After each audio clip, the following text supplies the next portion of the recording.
Volvemos, por supuesto, con el tema que habíamos estado explicando, y es precisamente el caso de este adolescente que se fuga con la ex esposa de su primo, una mujer mucho mayor que él. Nos acompaña el doctor Dimitri Senmache, quien es especialista en trata de personas y en abuso sexual infantil. ¿Cómo está, doctor? Bienvenido. Buenos días, Heidi. Buenos días, Mario. Muchas gracias por estar con nosotros. En este caso, en realidad, ya ni siquiera se puede realmente hablar de violación, porque según la señora, ella no habría tenido relaciones sexuales con el menor. Sin embargo, el padre aduce que sí. ¿Cuál es la situación real aquí? ¿Cuál sería? ¿Hay delito o no hay delito?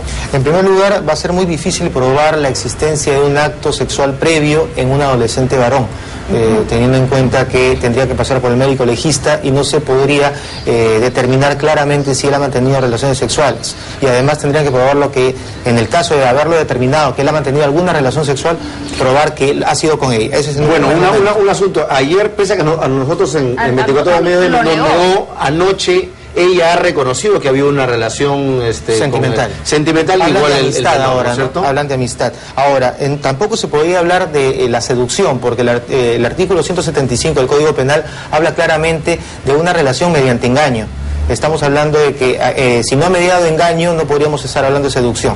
Si estamos hablando de una relación sexual mantenida con una persona menor de edad, el artículo 173 del Código Penal habla de violación sexual de menor de edad. Ya que se cambió la parte menor de 14 años en el año 2006. Se borró esa parte. Sin embargo, hay una figura, ¿no es cierto?, del Tribunal Constitucional. En realidad existen dos acuerdos plenarios de los vocales superiores y supremos. Uno dado en el 2007 que hablaba de ciertas características que podían implicar la extinción de la pena. En el caso de, por ejemplo, si la relación de una persona mayor de edad con una persona entre 14 y menor de 18 se mantenía y había algún vínculo afectivo que no estuviera impedido por ninguna relación, por ejemplo, que no fueran familia, que no estuviera casada la persona mayor de edad. Además de que sea libre, consentido. A pesar de que, más allá de que sea libre y además la relación entre las edades no distara mucho, entonces no se podía hablar de violación sexual sino de consentimiento. Y en el año 2008 hubo un acuerdo plenario número 4 que ya simplemente incluso dejó de lado esas características y habló de que cuando había consentimiento por parte de una persona entre 14 y menos de 18 años, entonces se podía hablar de libertad sexual, ya no de indemnidad sexual, y por lo tanto se extinguía cualquier tipo de pena. Sería el caso de esta pareja de amigos, claro, sentimental, de enamorado, no sé. Si se prueba que hay una relación sexual, pero además se prueba que ha habido el consentimiento previo y ese consentimiento en ninguna parte ha podido estar viciado, entonces simplemente no habría ninguna pena que pudiéramos hablar, no habría delito. Y en el caso de seducción, porque se supone que tiene que haber engaño, pero ¿cómo se puede probar el engaño? Porque una mujer mayor tiene 1.000.000 de armas como para engatusar a un chiquito pues de 14 años. Entonces, claro, ¿de qué manera se puede comprobar que sí o no hubo? Por ejemplo, cuando se habla de seducción, normalmente se pensaba en la promesa de casamiento, ¿no? Eso es el tipo de engaño que estamos hablando, ¿no? Porque hay otros tipos de engaños que va a ser muy difícil de probar, ¿no? Claro. Yo siempre, el otro día también ponía en el programa el caso de un hombre con una mujer menor, bastante menor que él, que también puede tener otro tipo de recursos, por ejemplo, el dinero, o un estado de vida mejor, o un viaje, o un tipo de retribución más por el lado económico. En ese caso, ¿qué tipo de figuras se estaría estableciendo? Si no hay ningún tipo de consentimiento, y ese consentimiento no ha estado viciado por alguna circunstancia, entonces estamos hablando de una violación sexual. Porque está bien claro, pero en el caso de hubiera consentimiento.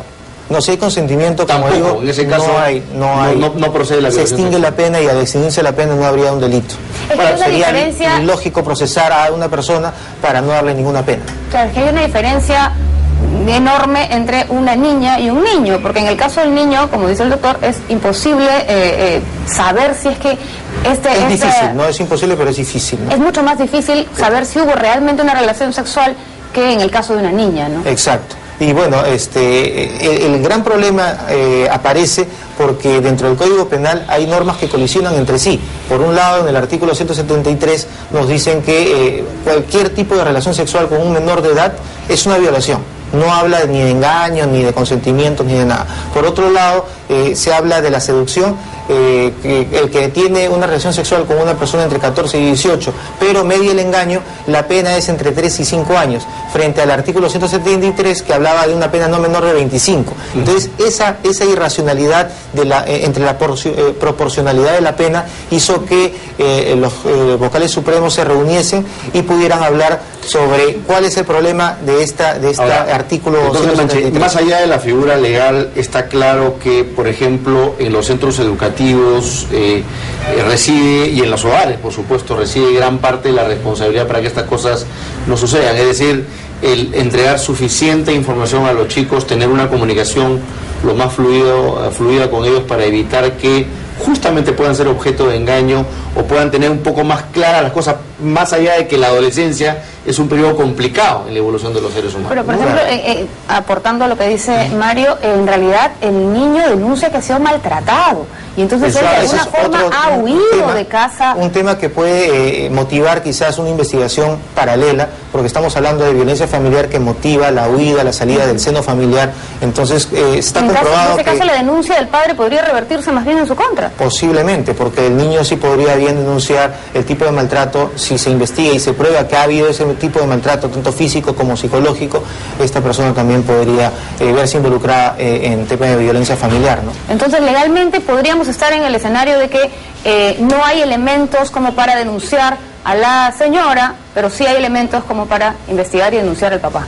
Podría ser. Lo que sí creo que es importante recalcar lo que dijo Mario, tenemos una sociedad en la que, por lo menos en el Perú, la indemnidad sexual, que es la etapa de protección por parte del Estado frente a la libertad que pueda tener un menor de edad el uso de su sexualidad. Entonces se habla ya no de libertad sino de indemnidad, el espacio de protección es hasta los 18 años, cosa que es inverosímil porque en Latinoamérica la mayoría está entre 16 y 14. Incluso hay países que protegen solamente hasta los 13 años. Eso hace que sea más complejo, por ejemplo, el tema de la educación sexual. Nosotros estimamos que sería importante sincerar la situación en la adolescencia, porque hay adolescentes que inician ya el uso de su libertad sexual y sería importante que existan mecanismos en la escuela, en la familia. A eso iba. Claro. El modelo educativo peruano, ¿cómo está tratando el tema de la educación sexual en las escuelas y a partir de qué edades? Y muchas veces ni se habla. Por ejemplo, colisiona una realidad puntual. Si yo soy un representante del Ministerio de Salud, no le puedo entregar profilácticos a un menor de edad porque estaría promoviendo una promiscuidad y además colisiona con el artículo 173, que es violación sexual de menores. Entonces tendríamos que sincerar esa situación, tendríamos que quizás disminuir la indemnidad sexual para que a partir de eso también exista mejores modelos de educación sexual al interior de la familia. ¿Cuál sería ese límite, doctor, a su juicio? Posiblemente estaríamos, eso sí tendría que discutirse si es entre 14 o 16 años, ¿no? Digamos, el periodo de protección, exacto, ¿no es cierto?, a la sexualidad. Solo para aclararlo más todavía, ¿a qué edad promedio se inician los peruanos sexualmente?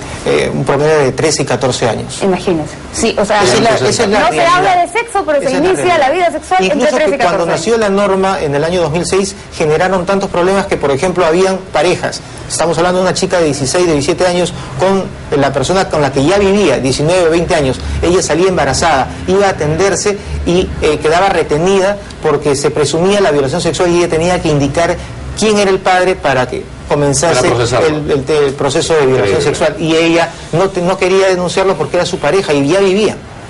Bueno, doctor Dimitri Sánchez, muchas gracias por sus apreciaciones ilustrativas y ojalá que sirvan un poco para, sobre todo los padres, familias de las escuelas, que tomen nota de estas cosas tan importantes para la educación.